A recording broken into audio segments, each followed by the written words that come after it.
Testing, 1, 2, 3. Hello. How we doing? Hello, welcome to the Gooner Talk live show. Arteta out, right? Yeah?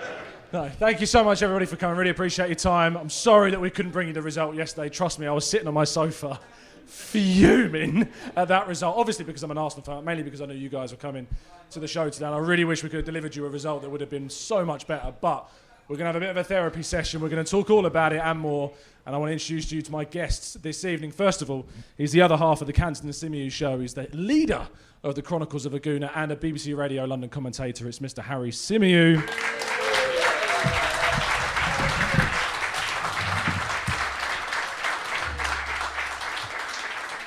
You got to keep the applause going. It's a long walk. Anyway. Next up, we've got a Sky Sports news presenter, someone who knows plenty about Brighton's training ground from his amount of deadline days he spends there reporting, but he is beyond all else a massive Arsenal fan. Can you please give up to Mr. James Green? Keep it going.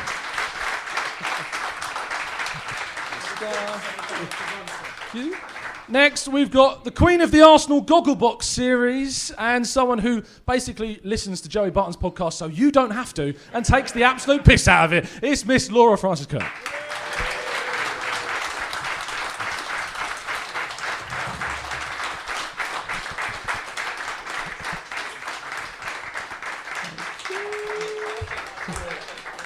And completing our panel this evening, another leader in the Arsenal women's footballing world on the Arsecast, but also a massive part of the Arsenal Vision podcast. We're very happy tonight to have Mr. Tim Stillman with us tonight. Take a seat.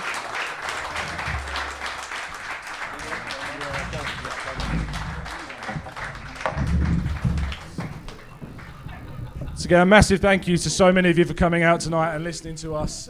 We are going to start with the awkward elephant in the room, which is Porto away. Yeah, I wish we could, but we can't. Harry, I'll start with you, mate. You didn't really think we were going to talk about a loss today, did you? No, I have to be honest. I didn't think we were going to go there and blow them away, though. I know a lot of people were looking at it and going, Arsenal scoring a shitload of goals at the minute, and Porto are Porto, and they're not the Porto of 2004, and we'll be fine. But yeah, I was surprised at how poor we were. You know, we didn't create anything, not a single shot on target for the first time in 2 years. Yeah. I was really disappointed with the performance, I have to say. But I think Porto deserve a lot of credit, and I don't think they'll ever get as much credit as they deserve, because the instinct is to go, well, let's point the finger at Arsenal and ask why they didn't win. Well, we are going to point the finger at Arsenal quite a lot, actually, because there was, I think, plenty wrong. Why are we laughing at that? What's wrong with that? We are. I mean, Laura, in terms of what Arsenal went wrong with Arsenal yesterday, where are you kind of pointing fingers? All over the place. I don't think you can point at one player. I think ultimately they just didn't execute a plan. I think from the minute one they were sloppy with the passes, and it's really un-Arsenal to essentially be set up like that and completely fail in all areas. It just looked like a team that had nerves, lots and lots of players that just didn't do what they normally do on a weekend and what they haven't done in recent weeks. So I think it's quite hard to kind of diagnose exactly what went wrong, but what I'd say is just nothing went right. You know, we had a couple of chances. If Trossard bangs in, then it's a different game, but ultimately it was just a really poor performance from pretty much everyone, and certainly not what I expected to see. James, you're pulling a face. Pretty much everyone. It was one of the worst, sort of most boring games that I've watched, and I think a lot of that boring, was, But as Harry said, where's the credit for Porto? Porto did a job on Arsenal last night. It was unattractive. It was utterly boring. It was painful at times, but they did a job on Arsenal. They stopped any rhythm that Arsenal could get throughout the game. They've watched what Arsenal have done so successfully, certainly since the turn of the year, and they disrupted it at any possible point. Now it's down to Arsenal to figure out a way around that, and Arsenal didn't learn. It showed their naivety, showed maybe lack of experience in Europe, and that was ultimately the thing. I wouldn't necessarily maybe go as harsh as you, Laura, and say it was horrendous. I just think Porto disrupted that and made it very, very difficult for Arsenal to play. That's all right. It's half time. It's fine. It is half time. The disruption absolutely was there, but the expectation, or what you were talking about, of how we expected Arsenal to turn up and they didn't. Tim, how do you pinpoint a performance like that after seeing 5 games where you scored 21 goals, blowing teams like West Ham and Burnley away? Is it just because this is a different beast, or is there more to it than that? It's a little bit that it's a different beast. I do think that like European away games have a different cadence. It's not like 4-4 time. And I used to watch a lot of Copa Libertadores, and like this was like a Libertadores game. This was like the pitch was junked up intentionally. The home team junked the game up intentionally. The referee was very obliging, but at the same time, like you've kind of got to find ways around that. I do also think that like essentially Arsenal only really made a couple of errors in injury time, which weren't major errors, but they got punished for them enormously.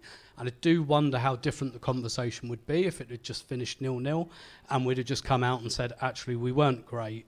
This was a really horrible game, but we've got a 0-0 and we're coming back to the Emirates. And I think we have a massive part to play in the second leg to make sure that Porto can't do that again. So that if they try to do that again, we're, forgive my industrial language, up the referee's arse very, very quickly so that they can't do that again. It does seem, Harry, almost like Tim's saying, is that playing in Europe is almost like a different sport to us. In the Premier League, we moan about referees, goodness me, do we moan about referees all the time? But they do, it seems at least, give the game more of a chance to play in the Premier League. And we go to Europe and you see these decisions given quite often. Is it just a lack of experience, as we were talking about before? Is it a lack of being able to adapt to it? How do we deal with the differences in Europe? You need to be adaptable, and as players you learn, don't you? And we've got a few players in that squad that have won the Champions League, but we've also got a hell of a lot that are playing in it for the first time. You talk about, the referee.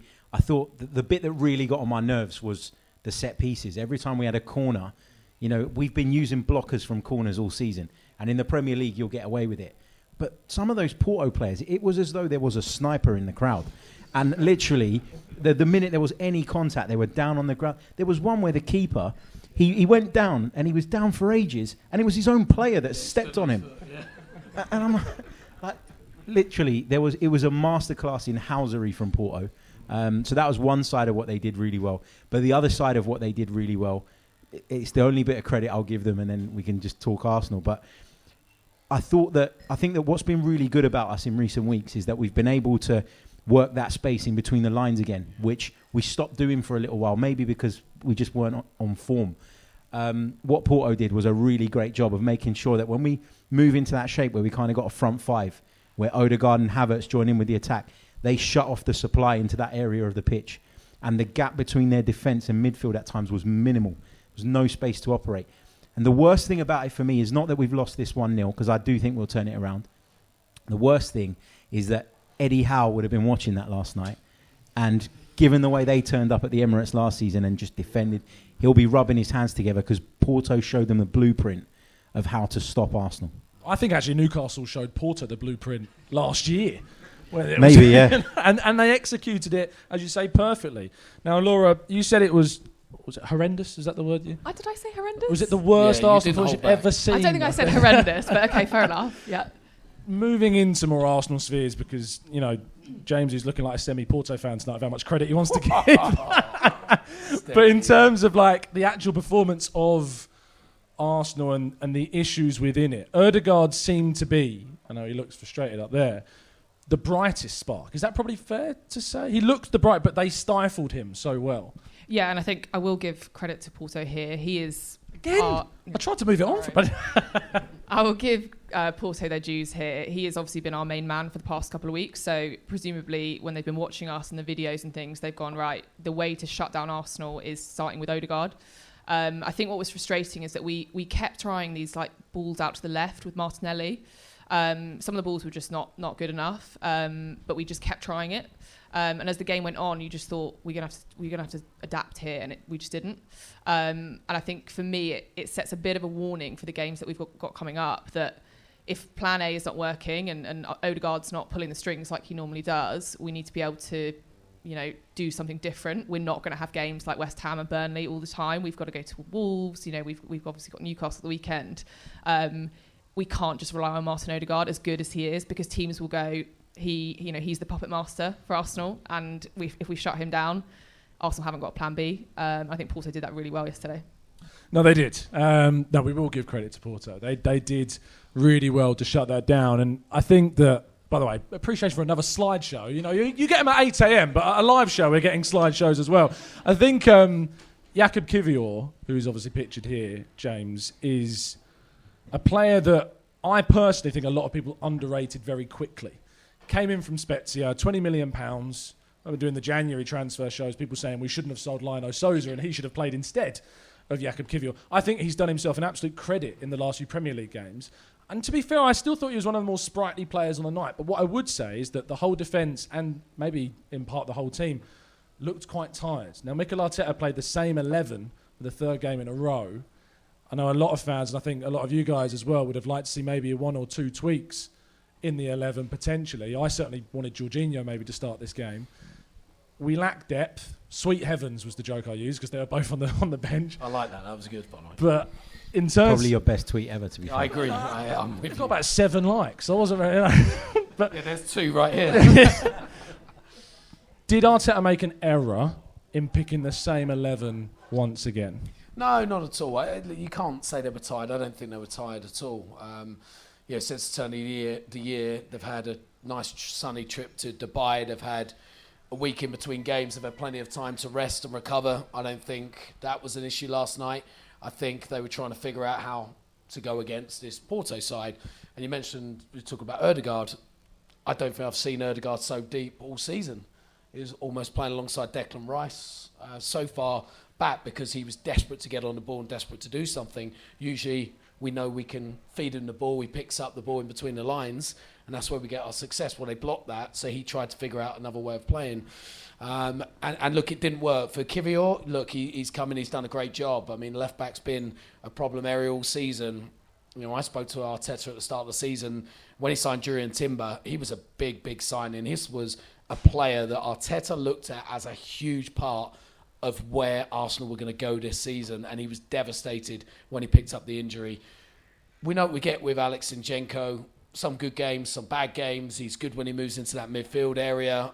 Is he the finished article? I think everybody's probably a bit unsure about him. Tomiyasu played in that position, injured as well. So for a fourth choice left back to come in, who's a centre back, to play that way, for Arsenal to adapt and then shift Ben White into that hybrid fullback position, showed that they're adjusting, they're adapting to Jakub Kiwior and what his strengths are and what his weaknesses are. But look, I don't think you could be critical about Arteta's selection. Do I think Jorginho could have played? Maybe. Did it make a difference? No. Ultimately, we had 70% of the ball pretty much. So Arteta's gone into that game knowing we're going to dominate possession. We don't really need necessarily a Jorginho in there. Let's have some proper ball-playing midfielders. The problem, I think, Havertz, Trossard struggled to get in the game. You mentioned about chucking the ball out to Martinelli. Martinelli really struggled last night. It was just a difficult team to play against, difficult performance. I don't think I'm going to read too much into it, and we move on. I mean, we've got second leg, it's half-time. 3 weeks' time, they've got to play at the Emirates, and It's a different beast. It's a different beast in the evening. I don't think they've got a hope in hell myself. You're going to get clipped, just a heads up. If we go out, you're getting clipped. It's fine, no problem. We'll do a little bit of audience engagement with that. And I know with the benefit of hindsight, it's really easy to look back and say, I would have done this differently. But try and put your minds back for a second to where your head was before the game against Porto. Just by a show of hands, who wanted to see the same lineup that played against Burnley? So no changes. Just with a show of hands, be brave. Oh, it's okay. And those that didn't wanted to see one or more. So I think maybe slightly more in favour of a change.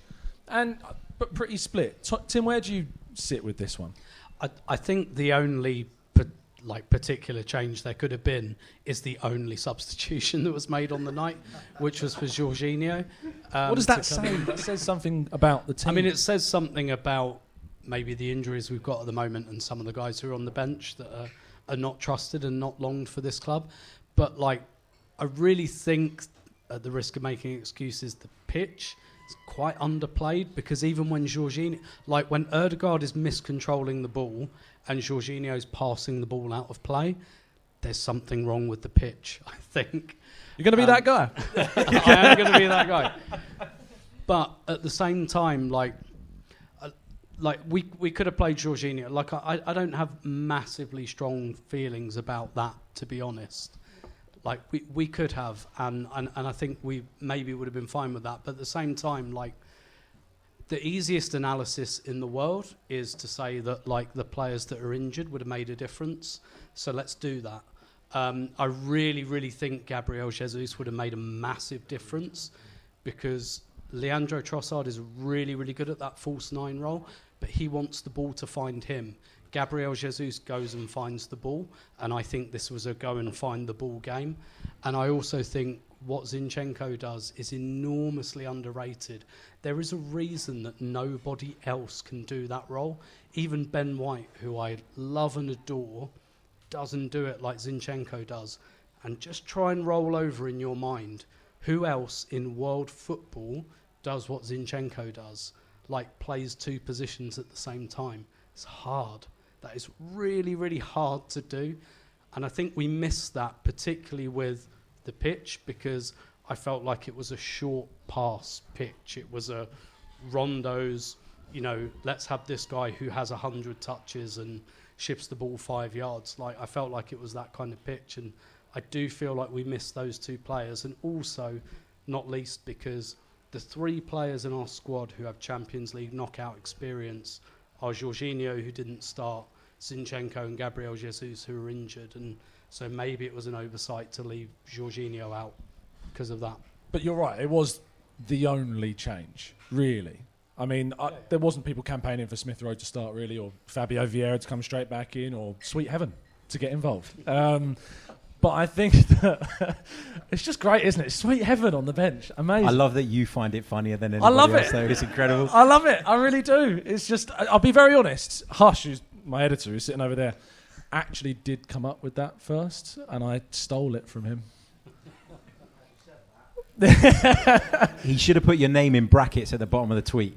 The only reason I'm saying it is because he's there. But no, I think that in terms of that depth, there is so much to return. There's so many more players, and hopefully by that next game, we will have those players back. Timber, who knows, could be here. Partey is out on the grass. I was there at not Colney, the Sober Realty, yes. The Sober Realty Training Centre. I was there in the week. And Partey was there. He was kicking Cedric. He was kicking Cedric, genuinely. And looked much better. They didn't want to take the risk with him for this game, and I don't blame them for that.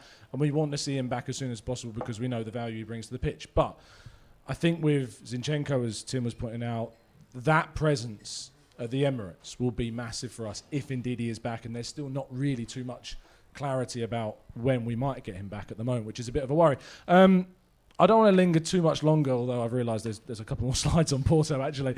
There's one on Newcastle, believe it or not. We will get there. But in defence, Saliba, I thought, was suspect a little bit. It's a bit controversial to say, right? Because we've been so assured by Saliba. But there was that moment where Galeno does something I've never seen before, where he somehow hits one post and has effectively the easiest shot on goal. I know it's another volley, so it's the technique, but he misses it. Saliba was standing still. And I remember, Laura, there's been a couple of games in 2024 where he's just looked a little bit, I don't want to say out of his depths, I think that's really harsh. I wouldn't say horrendous. I know you like that word, but I'm not going to go as far as saying horrendous. But how would you look at Saliba at the moment? Is he really appreciating Gabriel next to him right now? Am I allowed to say horrendous? Or you can say horrendous if you want to say horrendous. I think there's been a couple of incidents in the past couple of games. The one that you're talking about, in fairness, he is in the wrong position, but there should be a shout from either the goalie or Ben White. And I think there's been a couple where, as you say, Gabriel is just doing the silent work of, keeping that sort of defence in position. Saliba still, for me, is so good on the kind of like one-to-ones, and there were a couple of opportunities last night where he sort of won the ball back, but I'd say for a player of his quality, it's like very much a blip. I don't want to read too much into it. I think quite a few of them last night had difficult games, but I'd like to think it's not representative of the kind of where he is as a player. It's just, it can happen for a couple of games, and I fully expect him to kind of put in a really good performance at the weekend because he's going to need to.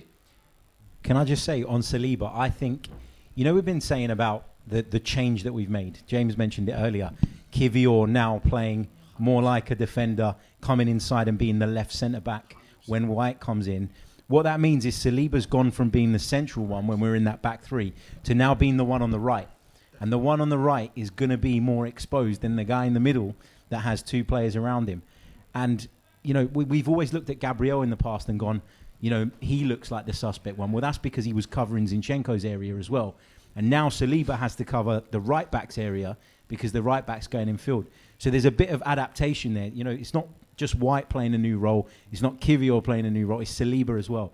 And that's why, I watched him last night. And even right at the beginning of the West Ham game, before we found the breakthrough, there were a couple of moments where I went, that's not quite like Saliba.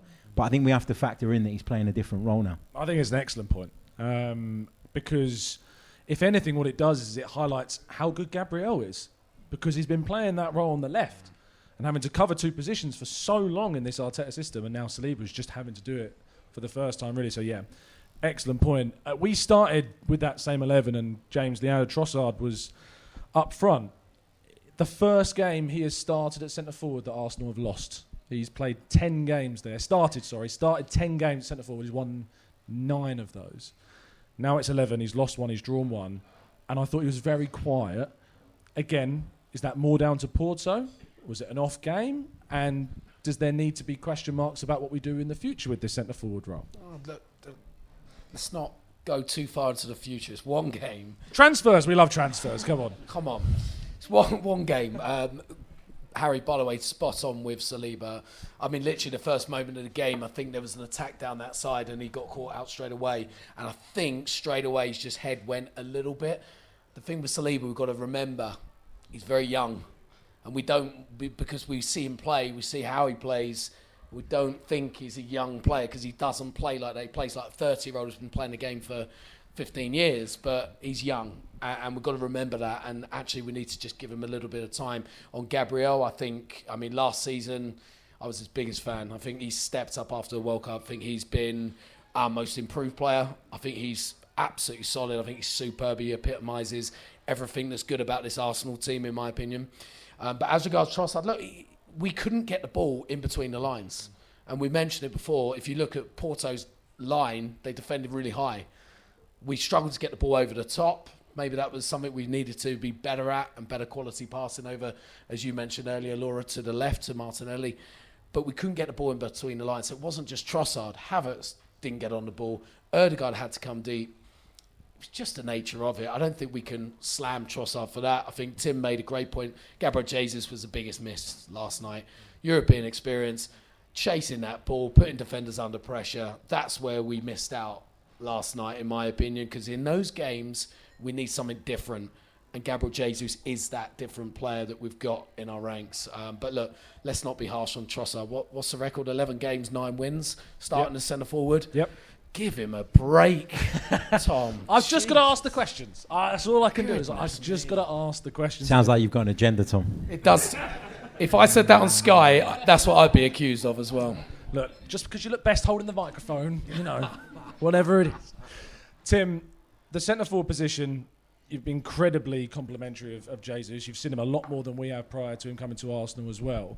But Arsenal fans, I know plenty of fans in this room will be thinking to the summer and thinking that centre-forward position is something they would like to see invested in. But is Jesus in some ways the template for the type of centre-forward that Arteta needs for his system? Or do the Tonys, the Osimhens of this world take us that next level in more of a traditional manner? Yeah, I think that's a really interesting question, because when Man City got Haaland, if you think about before, like that little interim period between Aguero and Haaland, Man City kind of did what we're doing now, where they had that like carousel of false nines and like no one really knew who was up front, and they still won the league doing that.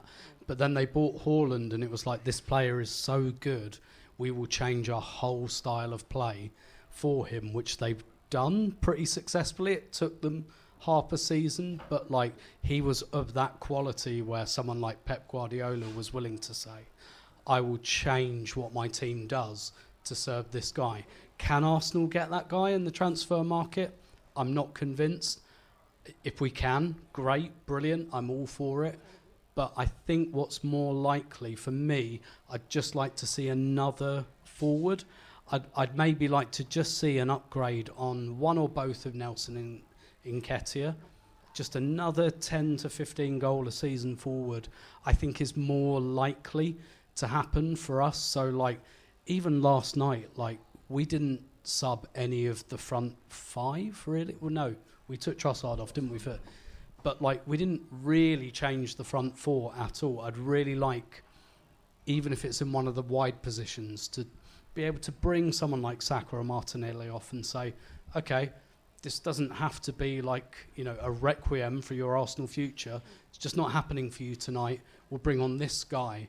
And I don't think Reece Nelson and Eddie Nketiah, for example, are quite that guy. That I think more realistically, that's where we're going to see the change. Don't get me wrong, if the next Haaland's out there and we can get him, brilliant. But I think that's probably unlikely. Now, listeners, you'll know that I like high vocabulary words, okay? Now, Tim has used the word cadence and requiem this evening. I don't know what they mean. What? That's the literature degree paying for itself right there. I love it. We'll have a TGT-ism on the show, of course, but I'm going to have to get the dictionary out when I get home for sure. But yeah, fantastic stuff. This was the reaction of Cedric and Vieira on the bench when Porto scored. This is going to be kind of the last point. Don't worry, we're going to move on to more positive things after this. But Harry, did we need to be more savvy at the end of that game? 100%. I mean, not the most exciting question, but an obvious one. If you looked up the word naive in one of those online dictionaries where there's like pictures and stuff, there'd be a picture of the Arsenal team slumped after that goal. I've had a lot of stick today for saying that I think there was a catalogue of errors. We gave the ball away 2 or 3 times, didn't we, in the space of a minute, when you should be, as Declan Rice put it after the game, looking up at the clock, seeing the time and saying, no, let's just get out of here with the 0-0. I actually think David Raya was partly to blame for the goal as well. Now, this is interesting because I think maybe he hurried a little bit. So, but watching it back again, and I admit I didn't feel this at the time when the goal went in. I just thought, bloody hell, what a strike that is. But watching it back again, he's obviously in a quite advanced position, and that is part of what he's asked to do, right? He's always got to be on his toes, come up and clean out anything that comes over the top of the defence. That's what his role is. So the position I don't really have a problem with. When the shot comes in, though, if you watch it back again, rather than taking a step to his left and then launching into the dive, that's where you need to see the quick footwork from a goalkeeper. You know, recognise where you are, take that quick step and then launch into the dive. He just launches into the dive. And he has no idea where his far post is. And he's launched into the dive, hoping that he's going to get there. Now, there's a great curl on the shot. I'm not saying it wasn't a good effort. It was. I think it's unsavable. Is that just... No, I think a top elite goalkeeper with the Tim's best nodding. footwork... You agree? With Alisson, for example, takes that extra step and then makes the dive. I agree with Harry. Like, this isn't great analysis, sorry, but the goal looks weird, right? because it doesn't go in the top. In fact, like, it barely bounces before it gets in the net, and that's why I think people are critical, because it looks odd. And I think you're exactly right. Like, he launches straight away rather than having that little shuffle and then going. Yeah, at the time. I don't think he's getting anywhere near it because he's not tall enough. I think even if he was actually in position, he's he has just massive not getting there. hands, though. You've seen his he's hands. not tall enough. He's got like 4 inches on his hands. That came across weird, didn't it? No, I mean, Laura, when it comes to that, what Harry and Tim are saying about he takes the step first, I'm with you. I agree that I think that it's just the curl on that effort is so perfect that he's not going to reach it. The only thing I'd say is I actually agree with him that it was quite weird to watch because I think this shot actually went quite slowly. And when it actually sort of bounced at the bottom of the goal, I was like, oh my God, they've scored. It's quite a weird, and he's a long way out. And it's obviously, if you look at the camera angle, you know, it's going right outside the post and it curls. I just think if David Raya is even a couple of feet back, he's still not getting it because he is not tall enough and he's not a big enough physical human to get there. And I think, as you guys have said, he's the last. He doesn't watch this show. If he watches this, he's a thing. Yeah, really David, sure. grow a bit, please, and then we'll win the league. James, the weird thing is that this word weird keeps coming but up. the description of weird, usually if I see someone use a description of something being weird, I'll be like, do your fucking homework, it's pathetic. But you're right. And I think watching it, I think if we all watched it, it was weird. Unless anyone's got a better word, please shout it, because it can't keep using Tim, weird. you love a word. Come on. My literature degree won't stretch to this. I'm Great. afraid. Weird is all Brilliant. I've got. Cheers, Tim. We needed you then. I think we are very quick to point fingers at David Raya when something is slightly off. And I'm talking about the tiniest thing. The person whose fault, first of all, was Martinelli giving the ball away. Naive. Secondly, our hero, Declan Rice, didn't close down the player striking the ball. That was our next problem. Yeah. And then, was Raya caught out? Maybe a tiny bit, but not much. Come on, it's a hell of a strike. If you watch it from behind, the bend on that shot was unbelievable. Fair point about the footwork, maybe, but I think we're being heavily critical. I'm sure. I don't know if Tim agrees. I don't want to speak for Tim, but I'm not saying that it's a massive, glaring, obvious error. I just think the very best goalkeepers are better on their feet and make that move and don't get caught by surprise. They're prepared for the potential of a shot coming in. And it feels like David Raya sees the ball coming. And if you watch it in slow-mo and you pause it, the ball is more than halfway towards the goal before Raya reacts. Whereas a top goalkeeper, I think, reacts a bit quicker, takes that step, and maybe makes his vision was blocked. Well, no, look, I've defended Arteta with the whole Raya thing, so I'm not looking for a reason to. I'm not saying Ramsdale should play on Saturday because of that. Are you sure? Yeah. But like, I do think if you're nitpicking, it is a bit of an error. Shall we do a vote? Yes. Show of hands. Who blames David Raya for the shot? We'll do that first. Then the second vote will be, is it just a brilliant effort? So show of hands. Do you blame David Raya for this goal? Oh, and hands up if you think it's just an amazing strike. Thank you for listening to the Gooner Talk podcast. Lovely stuff. Lucky boys. It's a democracy. No, I take your points on board. I think from my perspective, I'm just quite resistant now to the finger pointing towards Raya. And I know that's not what you were doing. But like what you were saying, there's such an eagerness at the moment to point at Raya. And look, I don't agree with the way in which the Raya Ramsdale thing has been handled in its entirety. I think we've brought in a goalkeeper that is, in my opinion, better than Ramsdale. And I think that he is going to take us further in that position than Ramsdale. And I think that Ramsdale should have played the Champions League group stage games, personally. I think that would have helped the transition. I think that would have lessened the talk around it as well. And I still don't think it would have taken enough games away from Raya that he wouldn't have bedded in, you know. Tom, when you say lessen the talk, Mick Arteta doesn't give a shit about the talk. In all seriousness, Mick Arteta cares about the 1%, 2%, 3% extra that David Raya might bring compared to Aaron Ramsdale. That's all that Mick Arteta is looking for. That's the only reason why he signed David Raya. Is Aaron Ramsdale a bad keeper? Absolutely not. He was superb last season for us. There's a big reason why we came so close to winning that title. But Mick Arteta sees the gap with Man City and goes, right, I've got to claw back, was it 3 points, 4 points, 2 points, something like that. I don't know. I've put last season behind me now. But he looks and goes, how do we do that? And he looks and sees goalkeeper, how can I improve that? And he sees an extra few points in David Raya. To us, that might seem minuscule and nothing. To him, that's the difference between potentially coming second or winning a Premier League trophy. And he sticks by that. He doesn't care about the noise. He doesn't care who he upsets. He's proved that in his time since arriving at Arsenal. And I for one, personally believe we're in a good position right now because, and he said this to me at the start of the season, remember Courtois at Real Madrid done his ACL pre-season or first game of the season? He said, if that happens to Aaron Ramsdale, so imagine last season, guys, Aaron Ramsdale does his ACL. Who goes in goal? Runnison. Matt Turner. Look what happened when Matt Turner went in goal. We had an absolute disaster. And he said, this is why we need 2 top quality goalkeepers who play the way I need us to play, is what he said to me. And he's spot on. And we are going to all support Aaron Ramsey. He's English. He's British. He's got that personality that we love so much.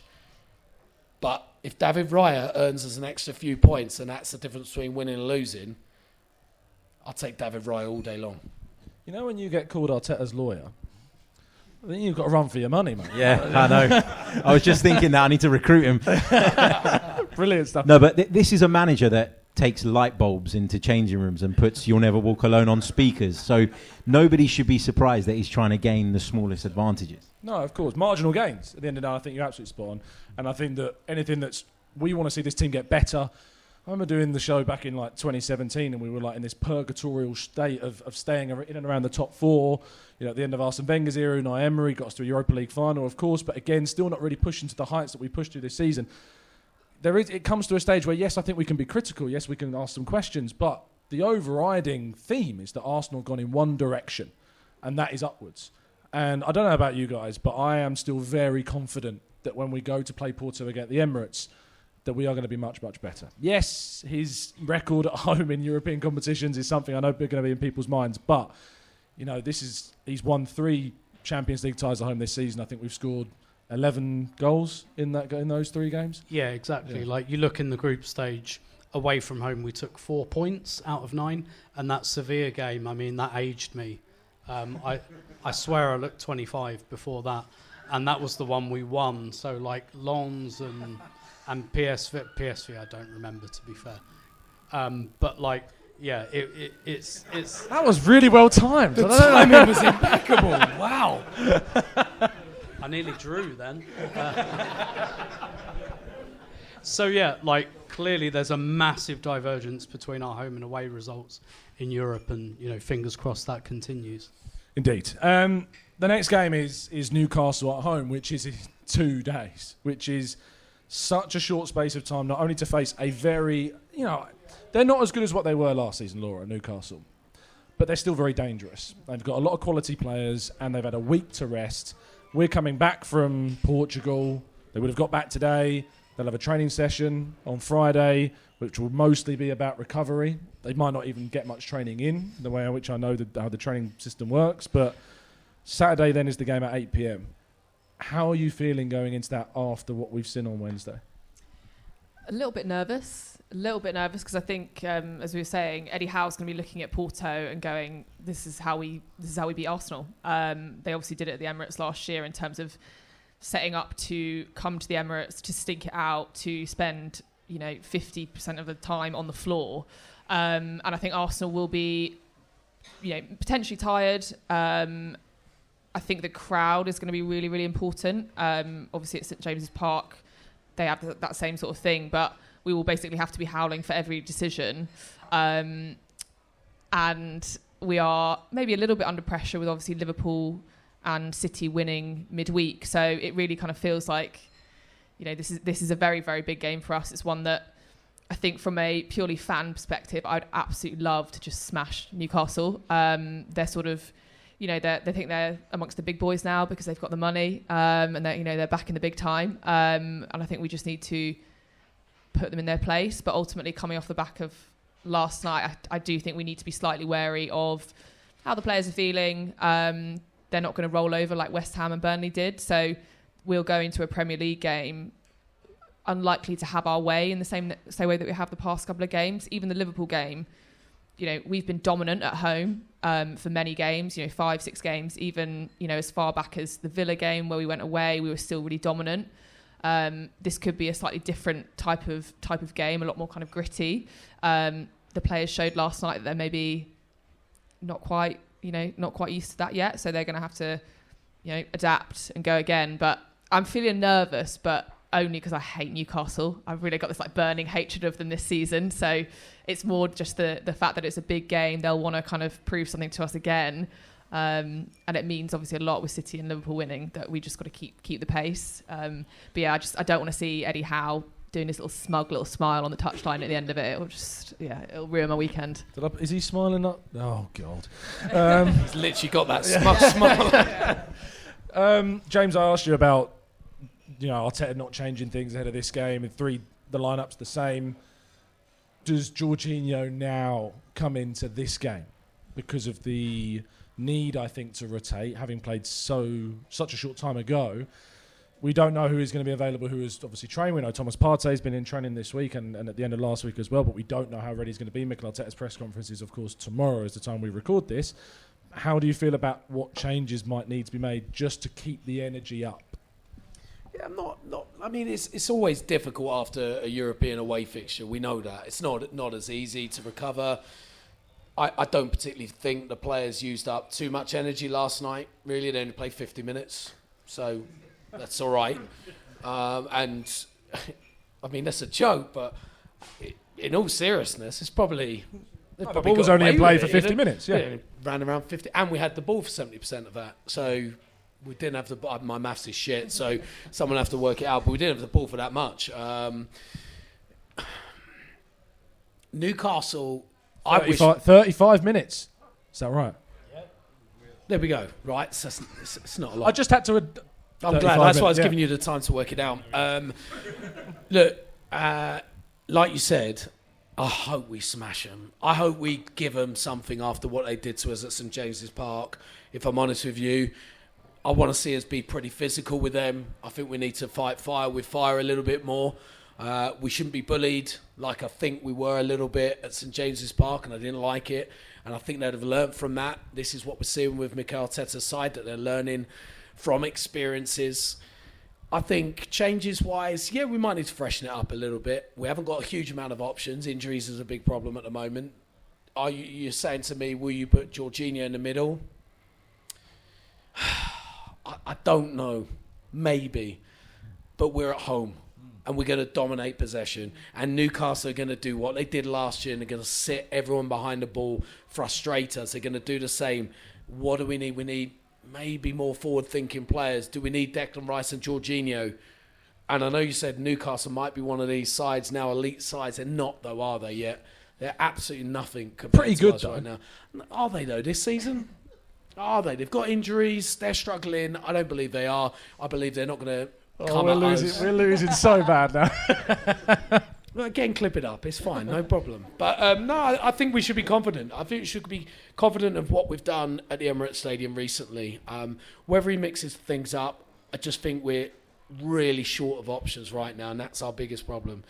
And you say about change, your own again. We're talking about the change he did last night. Jorginho plays instead of Trossard or Havertz, right?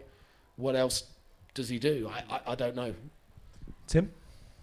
Well, in some of the games away from home against teams that play deep blocks, he has played in that left 8 role. Like at Everton, he played Vieira. He played Trossard at Brentford. And I think he played Smith Rowe at Nottingham Forest, so maybe there's something in that.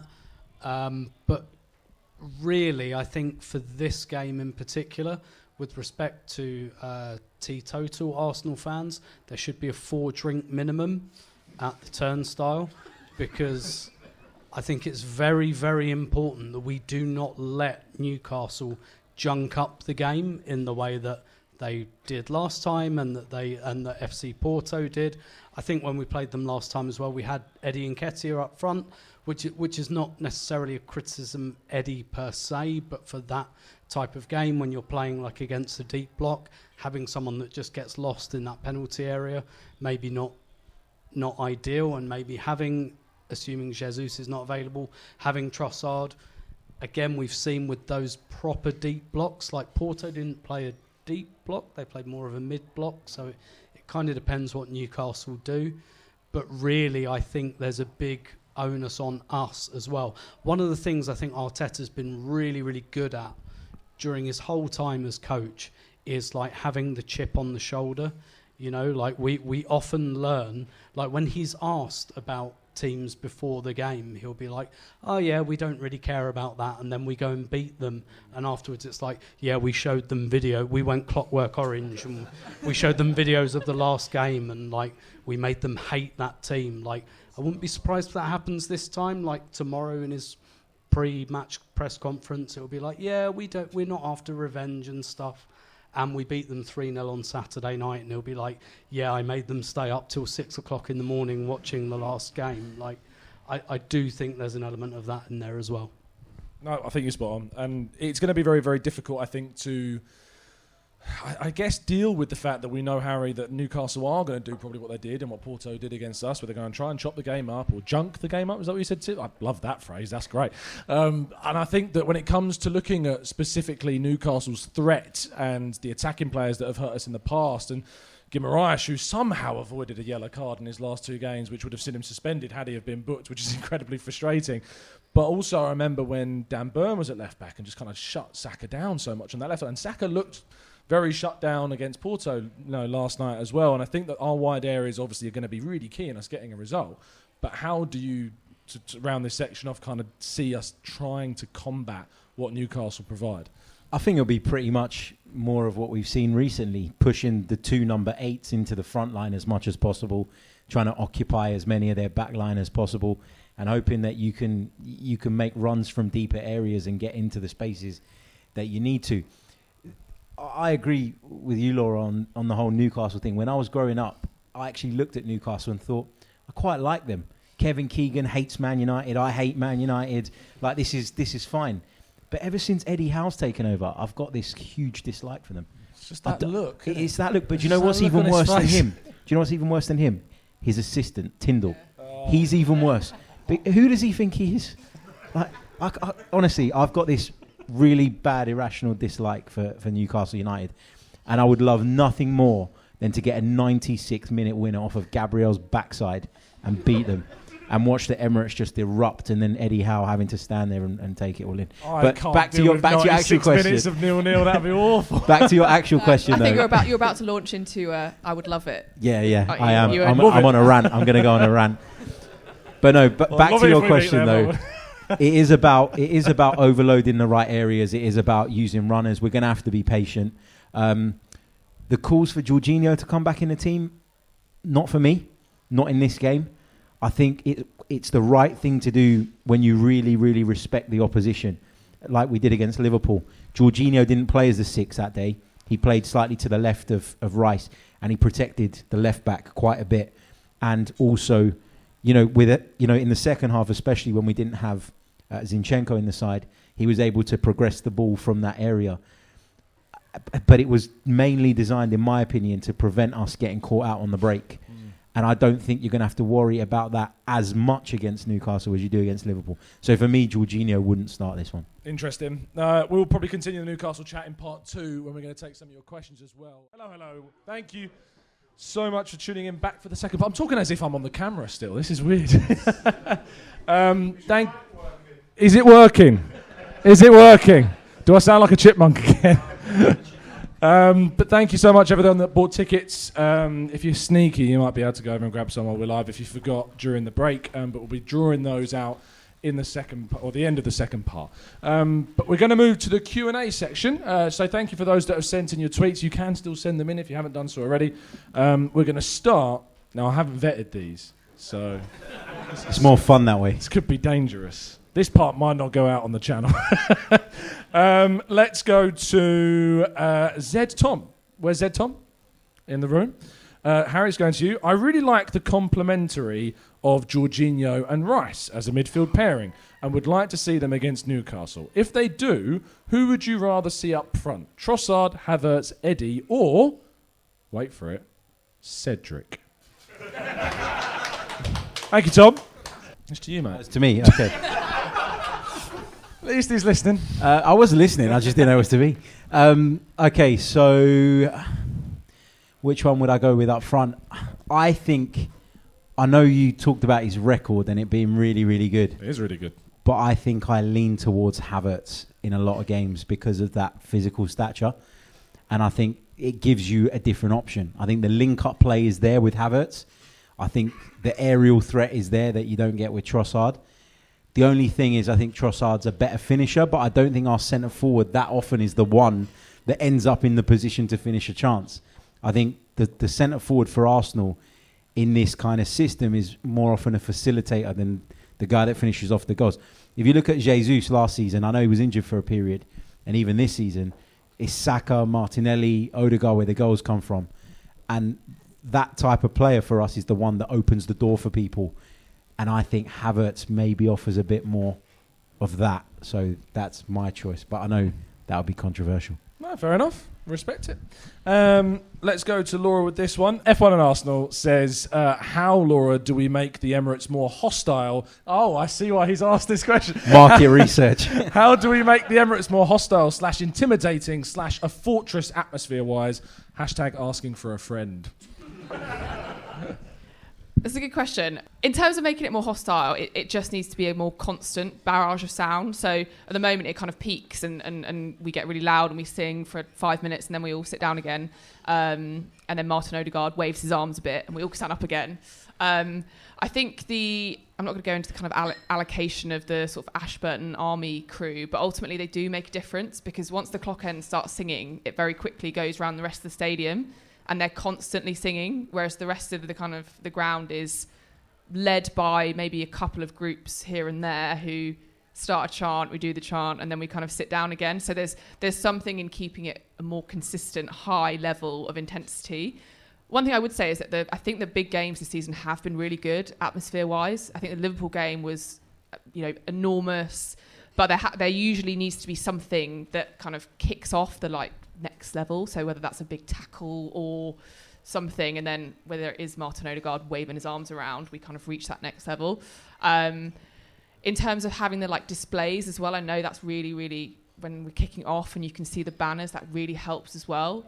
But ultimately it's just having the right kind of base level all the time, and I think the way that is setting the tone is just having Ashburton Army kind of start and then everyone just follows. But I think it has been better for the big games this season, but there is probably still more things we can do. But keep the WWE coming because I love guessing who it is. My brother and I are right, this is The Rock, or this is Steve, etc. So big fan. Big fan. Big fan. That used to be my Sunday mornings watching WWE. So yeah, very big fan. 4-drink minimum. I'm still sticking with it. Do you know what the other thing as well is? I wish that people wouldn't all disappear 10 minutes before half time and then come out. I know sometimes there's people, you need to go to the gents, you got to go, right? But I feel like there's been a lot of games where we've had a lot at stake, and the first 10-15 minutes of the second half is just flat because people are still making their way in. Pre-pouring. So, yeah, something has to happen that makes... 4-drink minimum. There we go. And then people... and then pre-pouring. Don't need to leave on 35 minutes for another pint. That's it. Something needs to happen inside to make it quicker for people that when they do go in, that they can come out quicker. Because that first 10 minutes of a second half, it can be a little bit flat. And that's no one's fault. If you've gone to get a drink and you're waiting for 20 minutes, it's annoying. But I think if something could be done to address that, I think that would help the atmosphere a lot. Fair enough. This one from Grantley Poos, who says, Tom and the intelligent panel, other than... rate Arteta's tenure out of 10. Got a point. Rate Arteta's tenure out of 10. Yes. I mean, I'd give it a good 8.5 or 9. If you'd have asked me that question 3.5 years ago, it might have been in the 5s or 4s. But I mean, put it this way: when he took over in December 2019, if someone would have told you this is where we are in early 2024, that we finish second and we compete for the title, and we go back and do it again, who in their right mind would not have taken that? Everyone would have taken that. And I think when you consider the level of the opposition as well, and to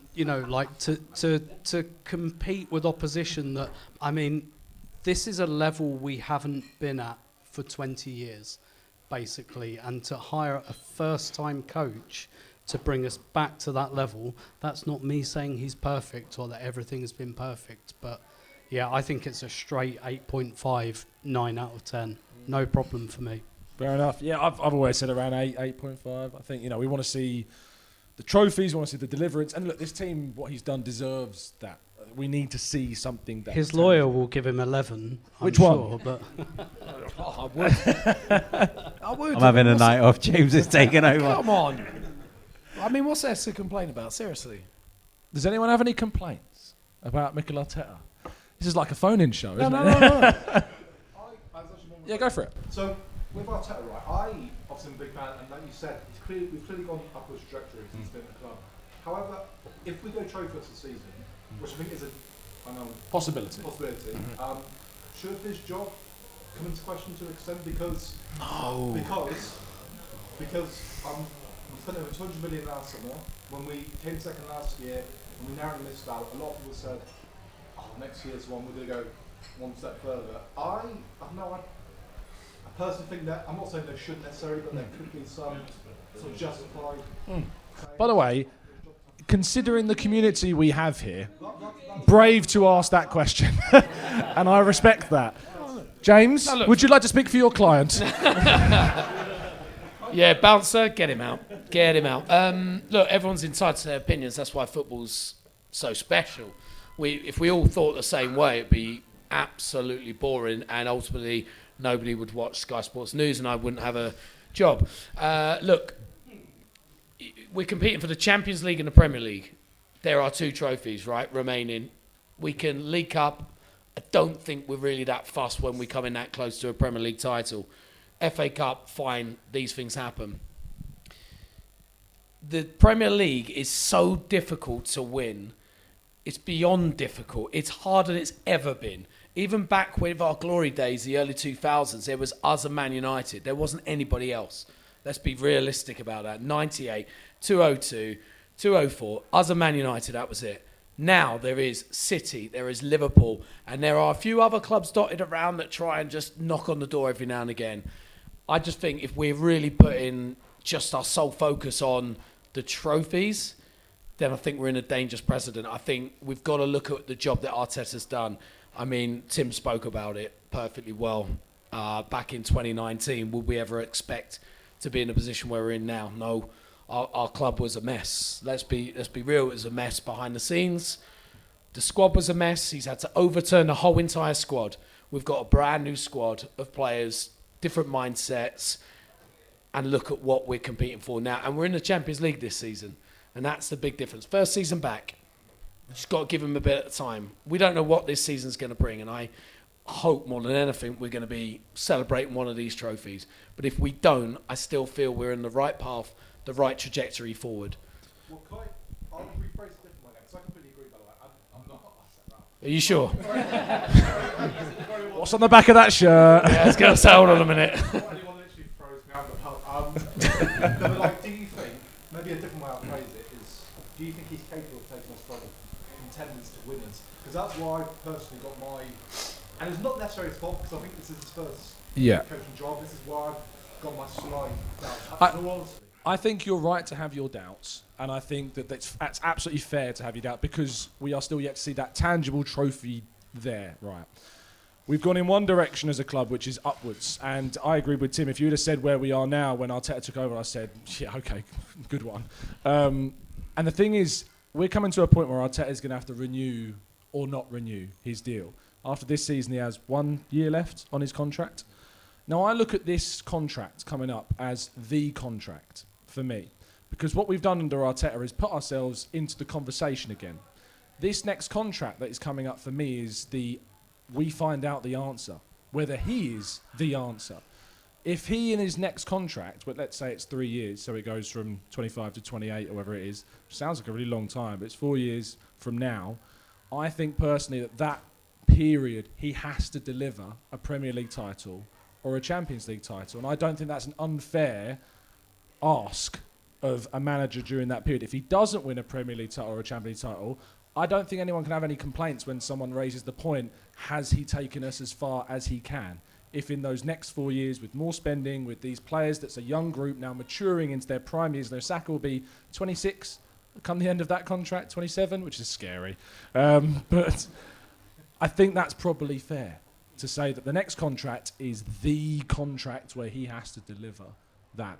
But you're fair to have your doubts, and I don't blame you for that. Can I ask who, if we get to the end of the season... This is the question. ...with no trophies, who else? Well, this is what gentlemen rightfully asked me, I suppose. I mean, there's no one immediate springs to mind, but I think... Jurgen! I don't know, maybe just maybe devil's advocate, someone like Zidane or Zidane, you take someone like Zidane. proven winner. You know, I don't know. I'm just See, it's hard to meddle with a project, and I think that's the trouble.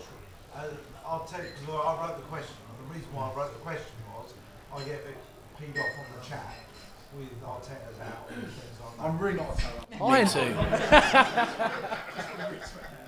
I'm still not convinced.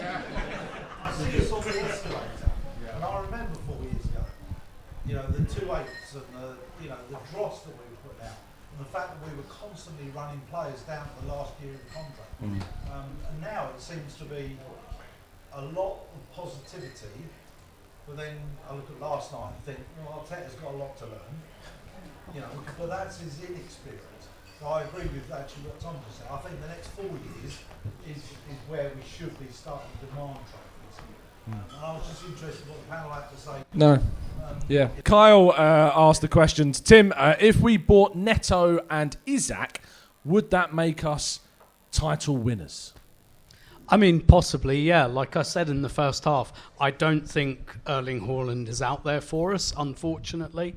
I think we need at least one more attacker who can at least either make or score 10, 15 goals a season. So essentially, I'm thinking upgrade on Nelson, Nketiah. Whether it's Pedro Neto, his injury history makes me slightly nervous. Like, I feel like we've bought some players with slightly suspect injury histories. We've also bought players with no suspect injuries, yeah. and they've got injured. Tim, would you take Tony? But, personally, no. The reason I wouldn't take Tony is because in Havertz, I kind of think we already have that option. And I think if you're going to spend the money that like Brentford will want on someone like Ivan Toney, he has to be your main man. He can't be your plan B. We're 1-0 down away at Aston Villa on 80 minutes. Like, you have to build your team around the guy that would. If we could get him for 20 million, We ain't going to get him for 20 million. I'd But take him he's only got a all year day left in long, his contract. all day long, but not for the money that Brentford will want. Personally, I also think there's just this kind of thing that we do as fans, where like when we don't score a goal, we're a bit like, I just want a massive dude to whack the ball up to, and I kind of think in Havertz we kind of already have that. I don't think there's enough there to go, right, let's spend big on this guy, personally. I agree with that, yes. I think with the striker situation, I look at the market and I just think there's not, for me, like such an obvious candidate for us to go for. Like in the summer, Declan Rice and Moises Caicedo were the two midfield clear and obvious kind of targets that we would look to go for. And we got that in Declan Rice. I think we got the better of the two. I think, look at Caicedo this season. We've definitely got the right player. And I just don't see that this time around with another really important position. And so I question myself and I think, do you then go for that? Do you then find somebody that you don't think is your Declan Rice at the centre forward role? Last couple of questions to the panel, and then we'll do the raffle as well. These are kind of across, so feel free to jump in and be quick. Albert says, was it a necessity for you? I know we kind of touched on this a little bit earlier, but before going into the 23-24 season, that Mikel Arteta won a trophy, especially off the back of last season's title challenge. So yes or no. Was it a necessity? I suppose the alternative is if it is and he doesn't win one, he goes. If it wasn't a necessity, it means he doesn't have to win the trophy and he can stay. So James? I'll be really quick. No. Laura? No. No for me. Harry? No. And there's something really quickly about the way that Arteta's made us feel about our club again that has huge value for me. Like when I used to go and watch Emery's team, there were times where I was like, oh, I don't know if I've got the stomach for this today. Whereas Dark days. Dark days. Yeah, with Arteta, you feel like you're always going to get commitment. There's always going to be a better atmosphere. The mood generally is much better. You love the players. You love him. You love his passion. That has sometimes more value than silverware, in my opinion. Agreed.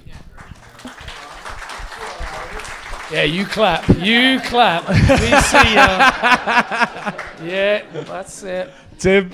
I'll say this. United won the Carabao Cup last season. Would you have swapped last season what we have now with what Manchester United have at the moment? Cracking question. I think that answers the question. Would you swap last season? You see, I've No, for me, I'm going to put you out of your misery. You're actually considering it. I just really hope this, like you guys like to say, like this upwards traction on the create some more trophies. But I also agree with the argument that trophies is not a be-all and end-all. Sometimes it can be a bit like Man United last season doesn't necessarily mean you're successful. We don't want to be Pochettino's Tottenham either. I agree with that. Yeah. Yeah, I think that's a really fair point. Thank you, Tim. That's probably a better way to sum it up. Yeah.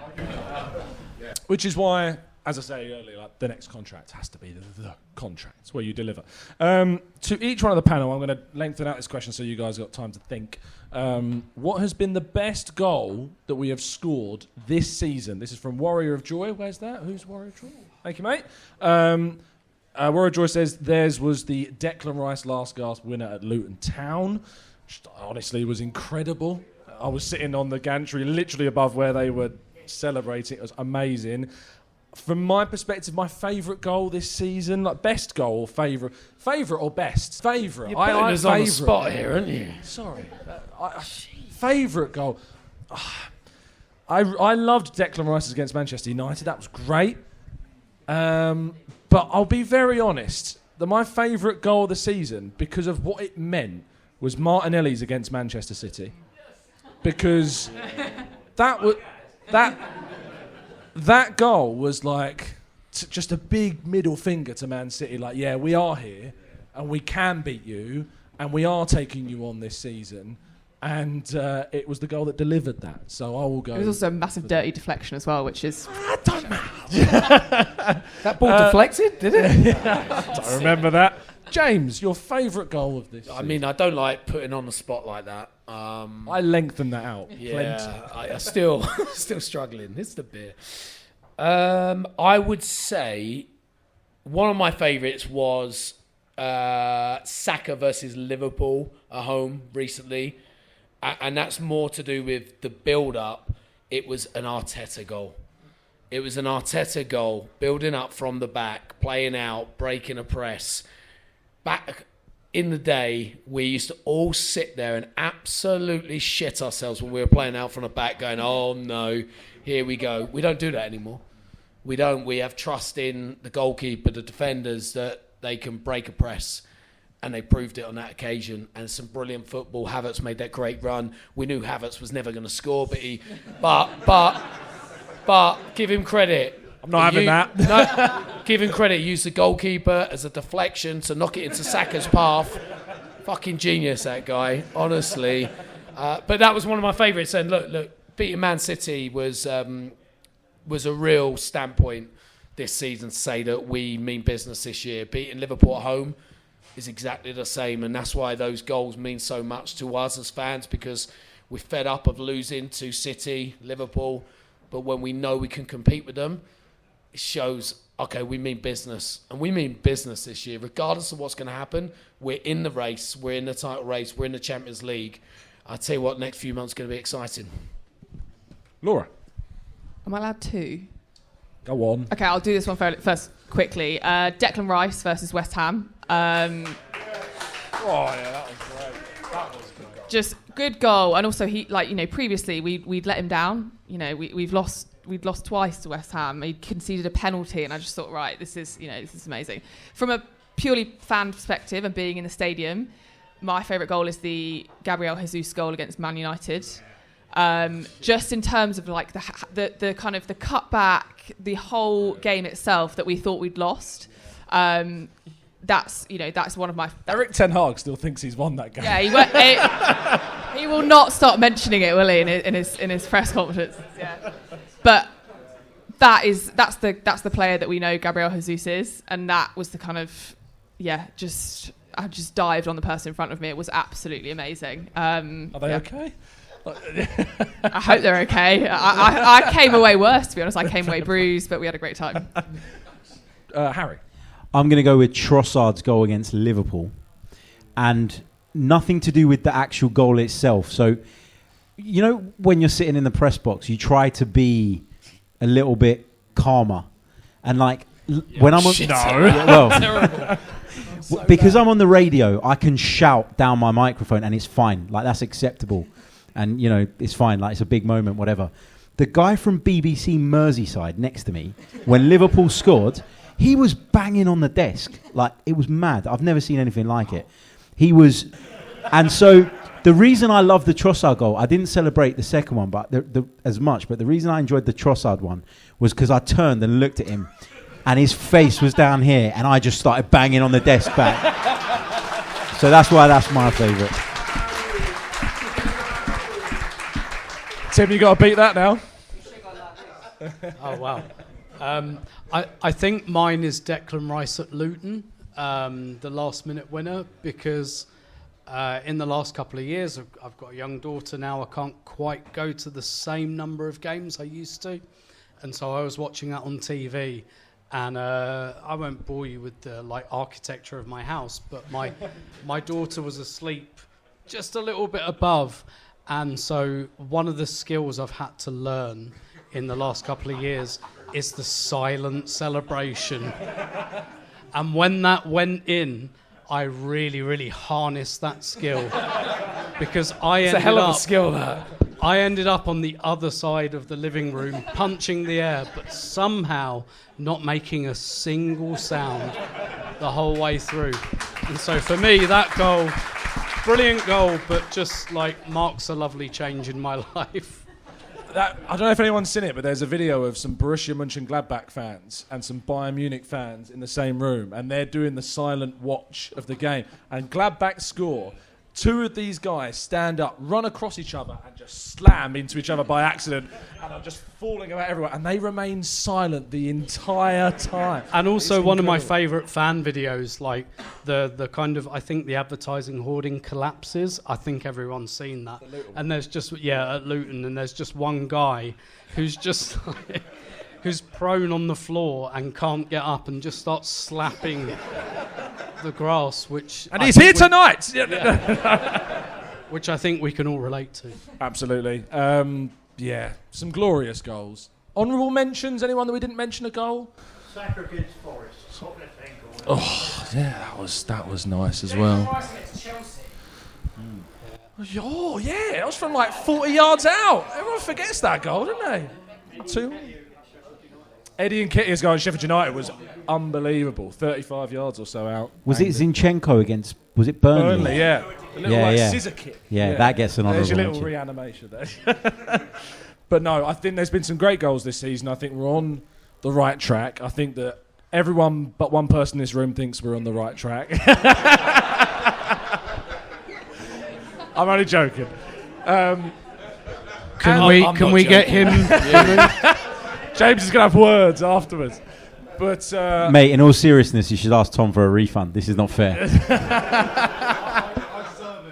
No, you're all good, mate. I think after last night, we've had the therapy. We've talked about everything through. We've lost our careers talking about Man City. Yeah, we are in a good place as a club. And one result last night shouldn't change that. 5 results, 21 goals, huge number of confidence built. And I hope that it doesn't get ruined on Saturday. I really don't think it will. I think we've got a great amount of momentum behind us. I think this team responds. Whereas before, I remember it would be 2, 3, 4 games. We'd drop points in a number of sets in a season, and we now respond to games. And I really hope we see that on Saturday. But what isn't as impressive as Arsenal sometimes is the amazing community that we have here. See that segue? Because it is brilliant, and you guys make up such a key part of my life, and I know that you listen to all these guys as well to talk about their topics on their channels and their podcasts. So first, before I thank these amazing people, I want to thank you all for coming and being such a brilliant community, so thank you.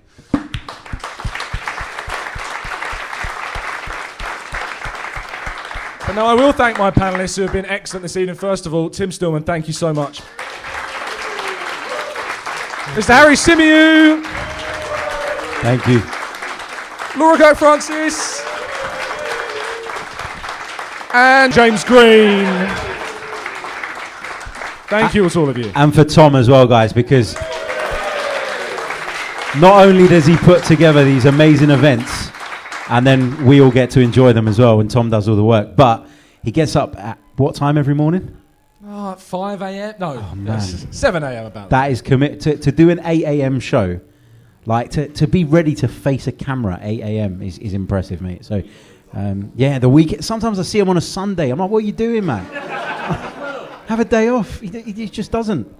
Yeah, no, I do it because it's worth it for these people. And I know that sounded really soppy. What about for you, though? But no, the community makes it what it is. Brilliant in the chat box. I also want to end the show by saying someone who was supposed to be here today and sadly couldn't be here today, and that's Mr. Kevin Campbell, who has sadly at the moment been very unwell. And he texts me saying he is on the mend, which we're very happy to hear that he's on the mend. But I'd just like a quick round of applause for Mr. Kevin Campbell.